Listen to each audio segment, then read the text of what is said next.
Sir पहले वाला जो आर्मी वाला जो था सर, वो नियम तो ठीक ठाक था सर। और उसके बाद जो ये अग्निवीर योजना सरकार के द्वारा लागू किया गया सर, इसमें 4 साल का है सर। 4 साल का, 1 साल का तो ट्रेनिंग में खत्म हो जाएगा सर। 3 साल हम लोग ड्यूटी करेंगे सर, क्योंकि हम लोग पूरा गरीब फैमिली से हैं सर। माँ बाप 200 टका 250 टका मजदूरी करते हैं सर, उसके बाद हम लोग को पढ़ाते हैं। और दूसरा जॉब में भी नहीं जाना चाहते हैं, क्योंकि आधा सीट जो है वो बिक जाते हैं सर। और 20 से 25% सीट में हम लोग लड़ते हैं सर। तो हम लोग गरीब फैमिली से हैं सर, उतना वैसा तैयारी। ये आपके लिए रास्ता है, ये रास्ता बंद हो गया। तो उसके बाद हम लोग प्रथम सर ये सब रास्ता जो है बंद जो हो गया है, ये हम लोग को बिल्कुल पसंद नहीं है, क्योंकि हम लोग एक ही सपना देखे थे कि सैनाम जाएंगे। आप जानते हो कि अग्निवीर के बाद आप में से मतलब 4 में से 1 ही बचेगा, आप जानते हो, तब भी आप ये कर रहे हो।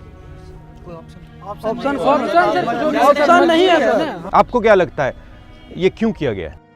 अच्छा, अगर हमारा युद्ध होगा तो किसके साथ होगा? चीन या पाकिस्तान? पाकिस्तान तो बिल्कुल नहीं।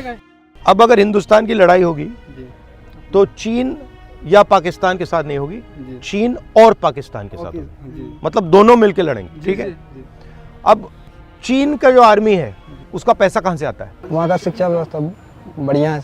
नहीं, शिक्षा व्यवस्था से नहीं आता वो। ये जब आप ये खरीदते हो ना, ये चाइना का है, ये मेड इन चाइना का है, ये मेड इन चाइना का है, ये जूते मेड इन चाइना, ये पैसा बन रहा है, उनके बजट में जा रहा है, उनकी आर्मी में जा रहा है। पहली बात ये समझो। अब उनके पास पैसा ज्यादा है, हमारे पास पैसा कम है। हमारा पैसा कहाँ से आ रहा है? हम ये तो नहीं बना रहे ना, नहीं सर। तो हमारा कहाँ से आ रहा है? किसके जेब से? हम सब नहीं किसान पैसा आ रहा है टैक्स से। और पैसा किसके जेब से आ रहा है? अमीरों के जेब से आ रहा है, कभी गरीबों के जेब से आ रहा है। तो सर हम लोग का कर्जा तो आर्मी का जो बजट है उसमें पैसे की कमी है। पैसे की कमी है, इसलिए इन्होंने 4 साल कर दिया, अग्निवीर कर दिया। अब सवाल ये है, 4 साल बाद पता लगेगा, हमें जिसको निकालना हम निकाल देंगे। अब पहली बात, उसमें ये नहीं मालूम कौन निकलेगा।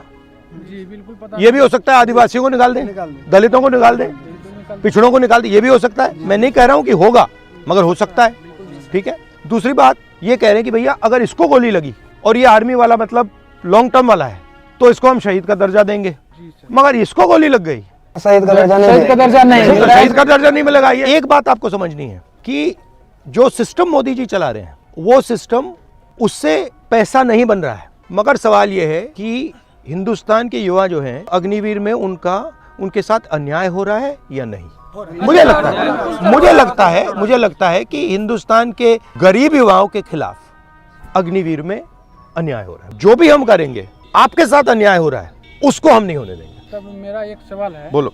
कि ये अग्निवीर में जो है पहले पेंशन मिलता था, क्या कहते हैं, सेना में भर्ती होते थे तो हम लोग यदि शहीद हो जाते थे तो उसको पेंशन का जो व्यवस्था था, ये पेंशन मिलता था, लेकिन अभी बंद कर दिया गया।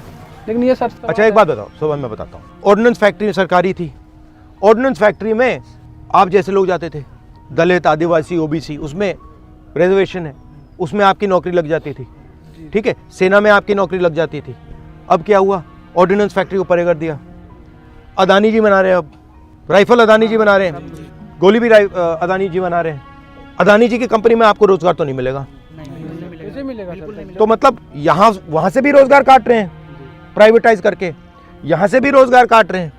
और अगर आप देखें हिंदुस्तान के डिफेंस के बजट में अरबपतियों को दबाकर पैसा बनाया जा रहा है। जो आपके जेब में जो पैसा जाना था, जो आपकी ट्रेनिंग में जाना था, ठीक है, आपके पेंशन में जाना था, आपकी रक्षा में, बुलेट प्रूफ जैकेट में जाना था, हेलमेट में जाना था, वो अदानी जी की जेब में जा रहा है। और आपके जो रास्ते थे, एक आर्मी में जॉब पाना, एक इंडियन ऑर्डिनेंस फैक्ट्री में जॉब पाना, BHEL में जॉब पाना, वो सब बंद कर रहे हैं। सर अभी वर्तमान में हम जैसे लाखों हजारों युवा सर 1000 रुपया दे के सर अग्निवीर में सर सिलेक्शन लेते हैं, जिसमें किसी कारण बस ज्वाइन नहीं हो पाता है सर। तो आप सर अपोजिट के लीडर हैं सर, कभी आप भी सत्ता में आइएगा तो क्या सर इस नीति को सुधारिएगा? हम सरकार में आएंगे, इसको सबसे पहले इसको देखेंगे अग्निवीर हुआ क्यों है, क्योंकि आज तक ये सरकार ने समझाया नहीं हमें। और अगर इसको रोल बैक करा जा सकता है तो हम इसको रोल बैक करने की कोशिश करेंगे। अगर सेना हमें कहे कि देखो भैया हम रोल बैक नहीं कर सकते, तो फिर हमारे लिए मुश्किल हो जाएगा। मगर अगर सेना कहेगी कि हम रोल बैक नहीं कर सकते, तो फिर हम सेना से कहेंगे देखिए आपका पहला काम हिंदुस्तान के जवान की देखभाल करने का है। गारंटी हो कि भैया ये जो सेना 4 साल करके आए हैं, इनको कुछ ना कुछ मिले, ये हम कर सकते हैं। आखिरी बात मैं आपसे कहना चाहता हूँ, मेरे पास कुछ महीने पहले आप जैसे लड़के आए, तो उनके साथ क्या हुआ, वो 1,50,000 लोग हैं युवा हैं, आप जैसी ट्रेनिंग की उन्होंने, और उनकी भर्ती हो गई। अग्निवीर से पहले की बात है, उनकी भर्ती हो गई। फिर उनको 3 साल लटकाया गया कि भैया तुम्हें ले लेंगे, तुम्हें ले लेंगे, तुम्हें ले लेंगे। पहले कहा कि भैया कोविड आया है इसलिए तुम्हें नहीं ले रहे, ठीक है। फिर उनको बोला कि देखो कुछ ही देर में हम ले लेंगे। 3 साल लटकाने के बाद उनको कहा भैया तुम्हें हम नहीं ले रहे। सर ये घटना हम लोग के साथ हम लोग खुद से हुआ है सर जी। हम लोग जो है सर सर, हम लोग दौड़ तुर सब कुछ करके मेडिकल हो गया, केटलार में काम करके सर, हम लोग केटलार में काम करने के उसमें टका हुआ सर, वो फॉर्म फिल किए सर, फॉर्म अप्लाई किए, फॉर्म अप्लाई मगर आपको आर्मी ने लिया नहीं लिया? नहीं लिया सर। मगर इनको तो ले लिया।